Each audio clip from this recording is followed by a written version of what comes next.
Oh, hey, good morning. Thanks for joining us on another Sandia Mountain Natural History Center quick trip.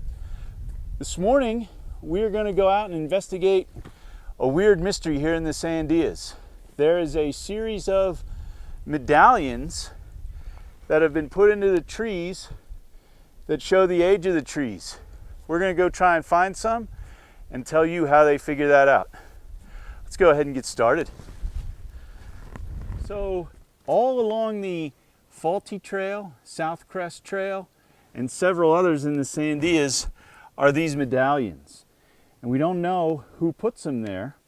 Right now we think that there's about 84, but at one time there was probably a lot more because of the way they're numbered. For example, this one is numbered 130.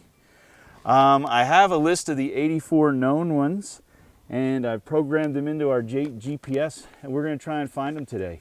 But no one knows who has put these here. We think that they were started in the 1920s, and they've just sort of become a tradition here in the Sandia Mountains that somebody puts them here, and each one has the germination date and a historical event that happened in the year that this tree started growing. For example, this one was Custer's last stand. So let's go see if we can find some.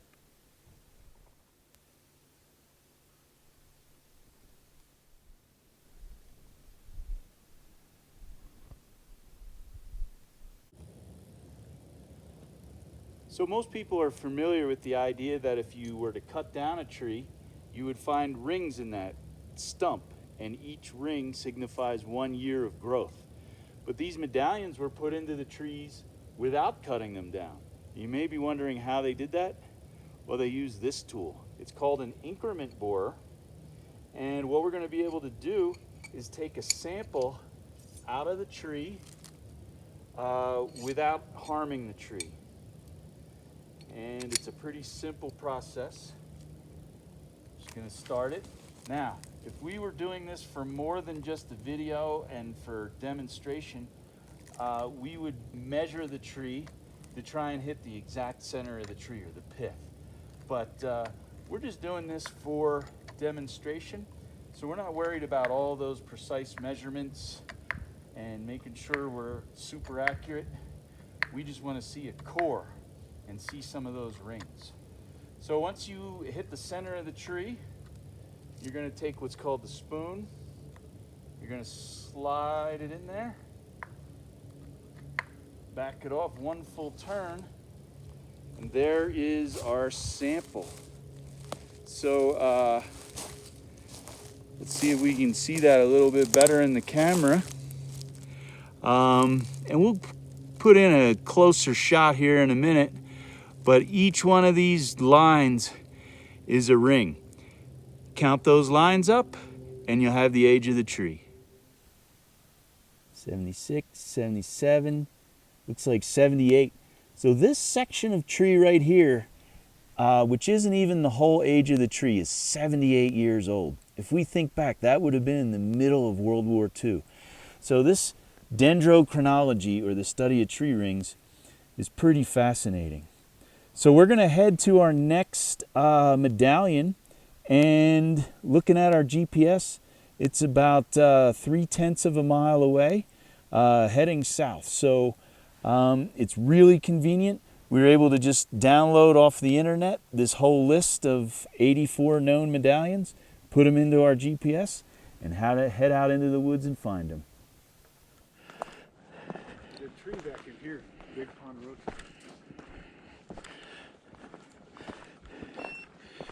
So it's telling us we're arriving. We just have to find our tree. I always have to remember GPS is about 16 feet off depending. But here we go.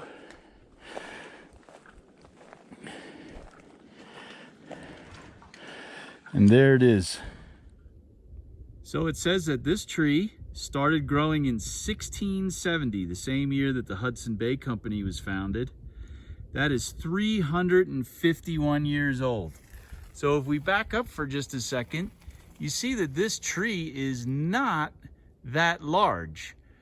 But you have to remember that the diameter of the tree is not always an indicator of the size, because we're up here on a ridge. This tree doesn't get very much water, so it's going to grow very slowly. So this tree is 358 years old. It is a pinon tree, which is nice. And this is the binomial theorem tree. And of course, I'm sure everybody knows that the binomial theorem in elementary algebra, the binomial theorem describes the algebraic expansion of powers of a binomial. But I'm sure that was clear to everybody. And there's no way I just read that off of Google.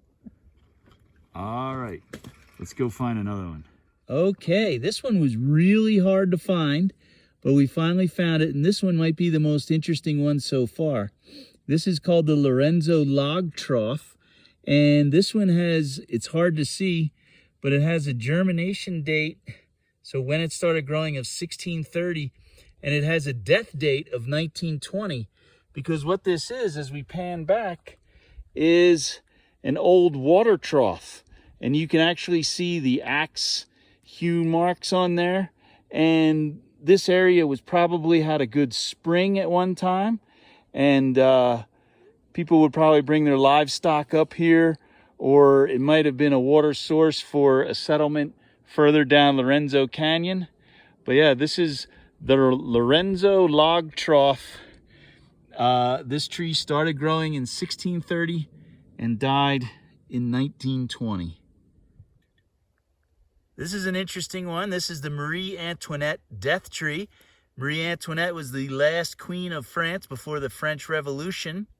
She, well, I guess unfortunately for her, was beheaded. But what's interesting about this one is we found this one on a fallen log. It appears that this was a fir tree at some point. And this tree, when it died, was 228 years old. So that's kind of interesting. So we're lucky to find this one because this tree will rot away and this one will probably disappear soon.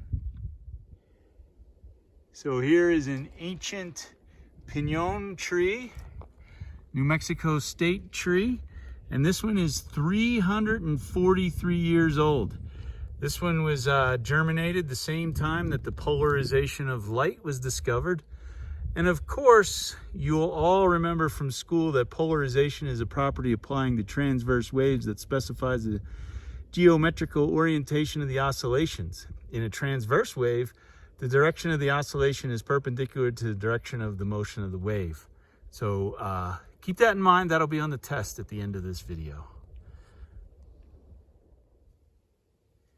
Here we have a ponderosa tree. We can always tell ponderosas by that orange bark that is 264 years old, started growing when the French and Indian War started. A war that ironically was not really between the French and Indians. It was between French and British colonies supported by Native American allies. It was the war that George Washington became famous and would later become the United States' first president. So really appreciate you guys all watching today. I hope you learned a little something about the mysterious medallions of the Sandia Mountains. We only found about 5 of them, but I believe there's about 84. And legend has it that there's even more than that. They just need to be found.